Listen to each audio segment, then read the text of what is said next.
청와대가 불편한 소식일 수 있겠습니다. 이분의 아들이 있는 곳엔 왜 이런지 우연이겠지만 승진이 반복되고 있다. 하나씩 얘기를 좀 나눠봤으면 좋겠습니다. 자, 이곳은 서울경찰청 그리고 서울 광화문에 있는 정부 종합청사의 모습입니다. 자, 여기서 근무하고 있던 우병우 전 현 청와대 민정수석의 아들 얘기부터 하나씩 얘기를 나눠봤으면 좋겠습니다. 자, 채널A 사부의 고정현 기자 나오셨는데요. 일단 국회 얘기로 먼저 좀 나가보겠습니다. 부장처장, 이게 어떻게 된 일입니까? 네, 유기준 당시 그 외교통일위원장이 2015년 1월 중순에 한 인턴을 채용을 합니다. 네. 그런데 그 인턴은 알고 보았더니 현재 문제가 되고 있는 우병우 민정수석의 아들이었고요. 네. 그러니까 군대 입대하기 전에 국회에 유기준 의원실에 인턴으로 잠깐 근무를 한 겁니다. 근데 하필이면 네. 청와대 사람들이랑 가깝다는 친박 의원의 의원실에서 위원장실에서 인턴을 했거든요. 그렇습니다. 네. 그리고 그 며칠 안 돼서 1월 23일에 우병우 수석은 민정비서관에서 민정수석으로 승진을 하게 되고요. 네. 그리고 나서 이제 아들이 유기준 의원실에 오늘 동아일보 보도에 따르면 네. 우병우 수석이 아들이 유기준 의원실에 근무한다는 걸 알고 그만두라고 했다는 겁니다. 그러니까 처음에 유기준 위원장실에 인턴으로 들어갈 때는 내가 누구 아들이다 얘기 안 했다는 것이 이분들의 설명인데 네. 수석으로 승진하니까 그때 얘기를 했나 보군요. 네. 이때 알았고 아버지도 너무 바빴기 때문에 몰랐다가 이때 알아서 야, 관둬라. 이게 말이 되느냐라고 오히려 아버지가 제지했다. 그 얘기를 설명을 해놓는 거죠. 그렇습니다. 그런데 뭐 우연인지 필연인지 2월 17일 날 유기준 그 의원이 네. 해양수산부 장관으로 이렇게 지명되게 됩니다. 네. 그러니까 어떻게 보면 이제 해수부 장관으로 지명되게 되면 그 인사 검증을 책임진 사람이 민정수석 아닙니까? 네. 그런데 민정수석의 아들을 인턴으로 두고 있었기 때문에 그 아들 덕을 좀 본 거 아니냐 이제 이런 의혹이 좀 제기가 된 상태입니다. 결국 2월 초에 그만두었고 2월 26일에는 유병우 민정수석의 아들은 이제 의경으로 입대하게 됩니다. 그런데 궁금한 게요, 고정현 기자. 네. 이미 2월 26일 입대 일자는 오래전에 정해져 있어야 정상인 거죠. 그러니까 군 입대를 앞두고 우병우 수석의 아들은 좀 마치 경력을 좀 관리하려는 듯 3주 또는 그 이상의 기간 동안 의원실에서 인턴한 것처럼 보이네요. 예, 맞습니다. 일단 정확히 확인된 바가 없기 때문에 저 입대 네. 날짜가 언제 정해졌는지 이런 네. 건 확인되지 않는 사실인데요. 다만 네. 이제 통상적으로 군 입대 날짜라는 게 좀 네. 미리 정해져 있고 이게 확정이 돼 있는 상황이 많은데요. 네. 예, 그런데 이제 게다가 이제 유기준 의원실에서 인턴으로 근무하던 시기가 매우 짧고 그렇기 네. 때문에 이 경력 관리를 하려고 좀 여기 들어간 것 아니냐.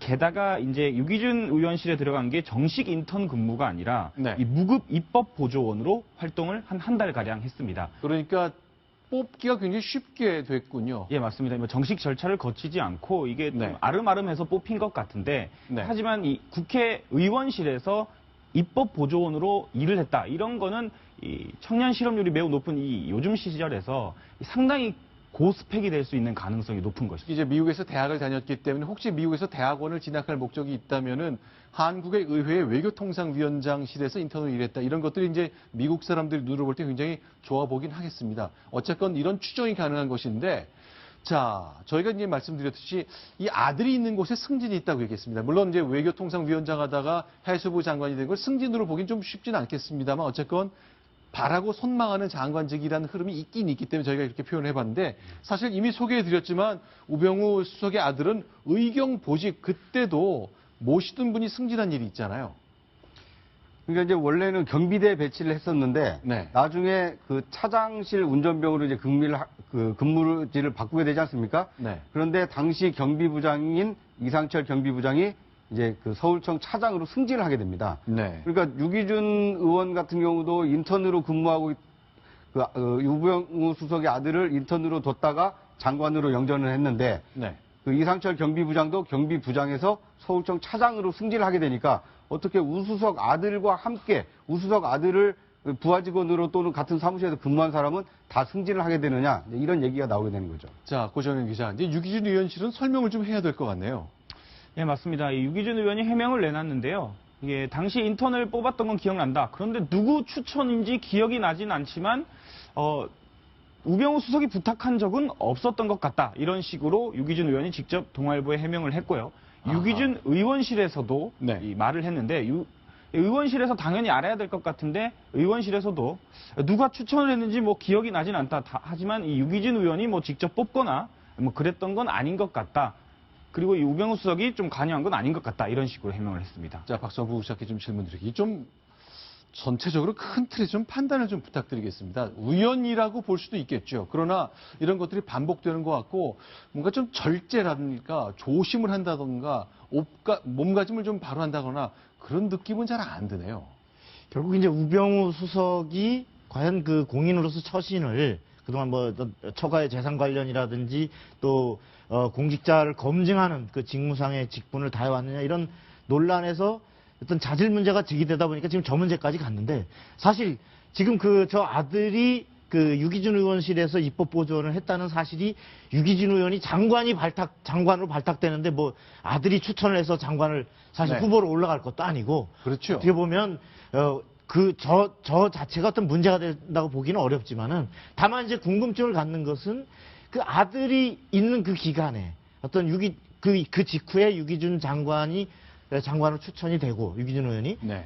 그리고 그 전에도 사실은 해수부 장관이나 하마평 오를 때마다 유기준 의원은 장관 후보로 올랐었거든요. 네. 근데 이번에 이제 드디어 이 시점에서 장관으로 실제로 추천이 되고 네. 공직 검증이라는 과정을 통과한단 말입니다. 네. 근데 이 공직 검증이라는 과정을 그 관장하는 청와대 바로 주무수석이 바로 그 아까 입법보조원의 아버지인 그 우병우 수석이었기 때문에 네. 어떤 그 공직 검증 과정에서 말하자면 잣대가 좀 느슨하게 해서 네.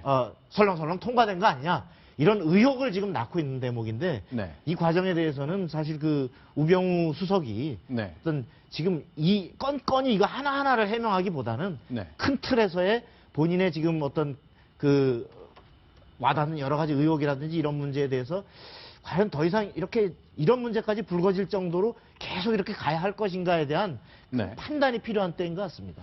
그래서 이제 특별 감찰은 시작된 거죠, 구 기자. 예, 맞습니다. 이 특별 감찰관, 네. 지난주부터 아마 활동한 것으로 알려져 있는데요. 이 특별 감찰관 이서구 변호사가 임명이 됐는데 처음으로 특별 감찰관 제도가 시작된 지 처음으로 특별 감찰관이 이 현직 민정수석을 대상으로 네. 감찰 활동에 들어가기 시작했습니다. 특별감찰관이라는 자리요. 저게 상근직이거든요. 자, 사무실도 있고 이제 고위직 대통령 주변의 사람들 고 차관급 이상의 수석비서관에 대한 검증을 맡는 곳인데 좀 늦은 감이 있습니다. 왜 이제 시작됐을까? 그러나 그 당시 처음에 인사검증하고 청문회 거친 그 과정을 보면은 여러 가지 좀 생각이 들게 되거든요. 저희가 그 최초의 청문회 장면 소개해드리겠습니다. 의원님들 다 걱정하시듯이 특별감찰관이 대통령께서 뜻하시는 대로 움직이지 않겠느냐 이런 부분들을 많이 걱정하시는 것으로 오늘 말씀을 많이 듣고 있습니다. 제가 질문 드린 건요. 어떤 감찰관이 되고 싶으시냐고 할 때 그냥 제가 듣고 싶은 답변은 흔들리지 않고 예방하고 비리가 있을 땐 과감히 찾아내겠다. 자, 지금 저 장면 굉장히 아이러니한 장면인데요. 공직자의 그 공무 기강을 감찰해야 되는 민정수석의 아들이 인턴에 채용됐고 또 다양한 과정을 통해서 권력에 대한 냉정한 비판을 했던 서영교 의원은 뭐 딸의 인턴 문제나 가족들 채용 문제로 여러 가지 좀 난처한 상황에 처져 있는데 뭔가 다 뒤죽박죽 돼버린 느낌입니다. 조금 더 보겠습니다. 자, 실제로 여야 의원들 사이에서요, 이석수 특별감찰관을 상대로 매서운 질의가 계속 이어졌었습니다. 도대체 왜 활동을 안 하냐? 왜 한 번도 조사가 없느냐? 이렇게 물었습니다. 보겠습니다.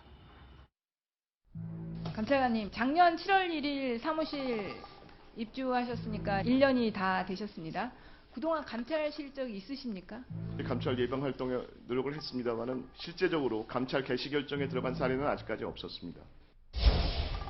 동아일보에 법적으로 이민희 씨가 동창간 대화 원본 파일하고 입수돼가지고 보도가 된 게 있습니다. 청와대 수석 A의 성함을 갖다가 직책 없이 부르고 내가 보자고 하면 봐 걔도 그 A 수석과 이민희 씨는 정보 수집하고 감찰할 수 있는 거 아닌가요? 가능한 사안입니다. 관심 있게 살펴보고 있습니다. 감나무 밑에서 예. 입만 벌리고 계시는 것보다는 예. 적극적으로 포지티브하게 좀 해보신 게 어떠냐 이겁니다. 변호사 좀 질문 드리겠습니다. 이제 어제 저녁 때 이제 그 특별감찰관이 우병우 수석에 대해서 감찰을 시작했다는 건데요. 시점이 좀 진작 시작됐어야 하는 것 아닌지 네. 어떻습니까?